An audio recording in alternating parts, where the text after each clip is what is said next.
Hello, I'm Danny, and I was a Latter-day Saint for 60 years. This video is going to be a little bit of a short one. I think you'll find it interesting.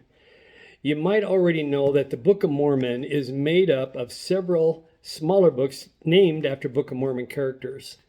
The last one is written by Moroni, whose father was Mormon.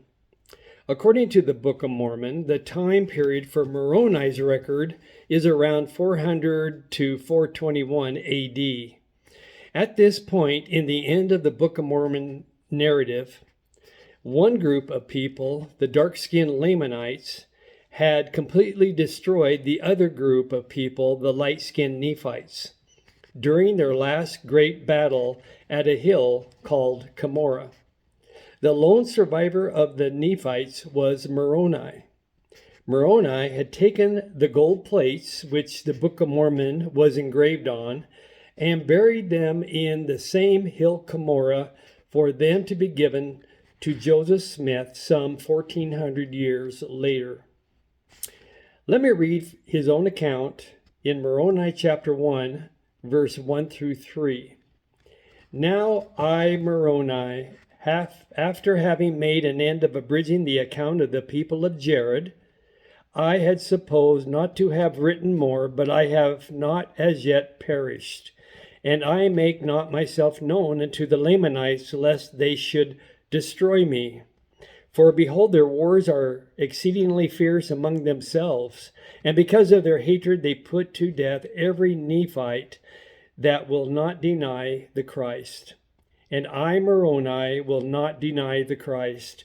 Wherefore I wander whithersoever I can for the safety of mine own life. End quote. When Moroni states that I wander whithersoever I can, did you know that he wandered all the way from Cumorah, presently located in the New York area, to what is now known as Utah?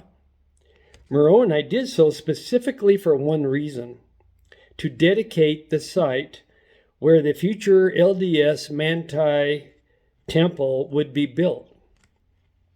This event was not recorded by Moroni on the gold plates, since he supposedly had already buried them. Well, then how do we know about this event? We learn about it from an account given in the book Life of Heber C. Kimball. He served as a president and prophet of the LDS Church. On page 436, it reads this, quote, "At a conference held in Ephraim, Sanpete County, Utah, June 25, 1875, nearly all the speakers expressed their feelings to have a temple built in Sanpete County and gave their views as to what point and where to build it. President Brigham Young said the temple should be built on Manti Stone Quarry. Well, early on the morning of April 25th, 1877, 2 years later, President Brigham Young asked Brother Warren S. Snow to go with him to the Temple Hill. Brother Snow says, "We too were alone. President Young took me to the spot where the temple was to stand. We went to the southeast corner, and President Young said, 'Here is the spot where the prophet Moroni stood, and dedicated this piece of land for a temple site. And that is the reason why the location is made here, and we can't move it from this spot. And if you and I are the only persons who come here at high noon today, we will dedicate this ground.'" End quote. That's quite a story. Is it reasonable for us to believe that Moroni in 421 AD walked over 2,000 miles across North America and over the Rocky Mountains just to dedicate a piece of farmland?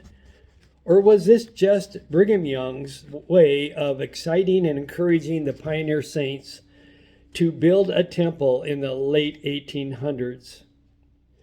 Picture this man, a war refugee, walking probably in sandals for an estimated distance of 2,085 miles from New York to Utah and back possibly.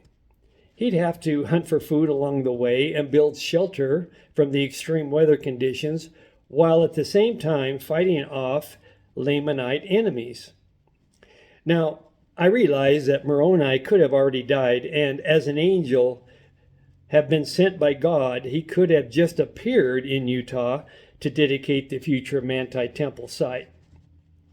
Perhaps Moroni didn't make such an improbable trek across the continent by foot.